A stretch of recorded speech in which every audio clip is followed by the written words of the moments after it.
1932 से लेकर 2024 तक का कैसा रहा पूर्व प्रधानमंत्री मनमोहन सिंह का सफर? जीवन के किस पड़ाव में उन्होंने कौन सी उपलब्धियों को छुआ, जानेंगे इस वीडियो में। हेलो, मैं स्वर्ण और आप देख रहे हैं स्विच। मनमोहन सिंह का जन्म 26 सितंबर 1932 को पंजाब राज्य के गुरदासपुर जिले के एक छोटे से गांव में हुआ। उनका पालन पोषण एक साधारण परिवार में हुआ, लेकिन उनके माता पिता ने हमेशा उन्हें शिक्षा के महत्व को समझाया और उन्होंने इसे अच्छे से समझा भी। इसलिए तो उन्होंने दुनिया के टॉप यूनिवर्सिटी से अपनी पढ़ाई पूरी की। तो पूर्व प्रधानमंत्री मनमोहन सिंह ने अपनी शुरुआती शिक्षा पंजाब विश्वविद्यालय से प्राप्त की। यहाँ से उन्होंने अपनी बुनियादी शिक्षा जो थी और जो आत्मविश्वास था वो हासिल किया, जो आगे चलकर उनके करियर में काफ़ी ज़्यादा सहायक बना। जिसके बाद उनका शिक्षा का सफ़र 1957 में कैम्ब्रिज विश्वविद्यालय तक पहुंचा, जहां उन्होंने अर्थशास्त्र में डिग्री प्राप्त की। ये वो समय था जब उन्होंने आर्थिक नीतियों और वित्तीय सिस्टम को गहराई से समझने का निर्णय लिया। उनका ये निर्णय उनकी भविष्य की राजनीति और सरकारी नीतियों में महत्वपूर्ण साबित हुआ। फिर उसके बाद उन्होंने पंजाब यूनिवर्सिटी में टीचर के तौर पर पढ़ाया, लेकिन इस बीच उन्होंने खुद के पढ़ाई में कभी ब्रेक नहीं लगने दिया। कैम्ब्रिज यूनिवर्सिटी के बाद मनमोहन सिंह ने 1962 में ऑक्सफोर्ड विश्वविद्यालय से अर्थशास्त्र में डॉक्टरेट की डिग्री हासिल की। यहाँ पर उन्होंने अंतर्राष्ट्रीय अर्थशास्त्र पर विशेष ध्यान दिया, जो उन्हें वैश्विक अर्थव्यवस्था के मुद्दों पर गहरी समझ देने में मददगार साबित हुआ।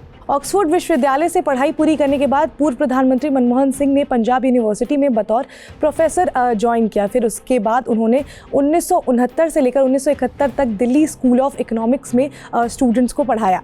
इसके बाद मनमोहन सिंह को भारतीय योजना आयोग में सदस्य नियुक्त किया गया। योजना आयोग में उनके योगदान से भारतीय अर्थव्यवस्था के विकास में कई पहलुओं पर विचार किए गए और दीर्घकालीन विकास योजनाएं तैयार की गई। फिर 1972 से लेकर 1976 तक वो फाइनेंस मिनिस्ट्री में चीफ इकोनॉमिक एडवाइजर रहे और उसके बाद उन्हें आरबीआई का गवर्नर भी बनाया गया।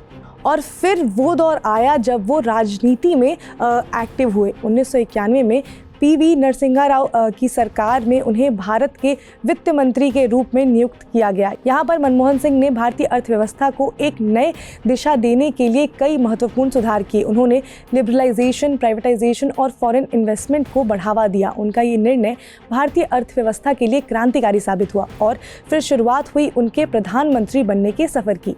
तो 2004 में कांग्रेस पार्टी ने मनमोहन सिंह को प्रधानमंत्री पद के लिए नामित किया। ये एक ऐतिहासिक पल था, क्योंकि मनमोहन सिंह जो एक वित्त विशेषज्ञ थे, अब देश के प्रधानमंत्री बन गए थे और आते ही उन्होंने कई बड़े कदम उठाए, जिसमें कि 2005 में उन्होंने अमेरिका के साथ जो Indo US civil nuclear deal sign किया था वो भी शामिल था।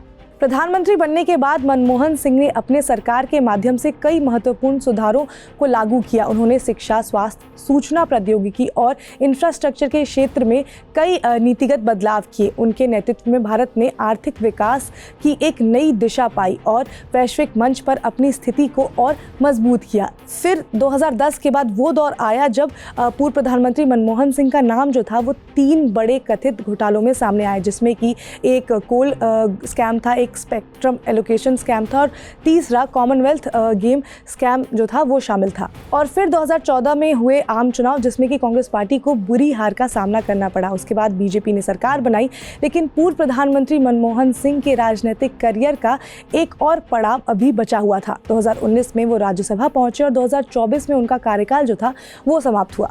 तो मनमोहन सिंह के करियर में कई उतार चढ़ाव आए, लेकिन उनका योगदान भारतीय अर्थव्यवस्था और राजनीति में जो रहा है उसे हमेशा गर्व के साथ ही याद किया जाएगा।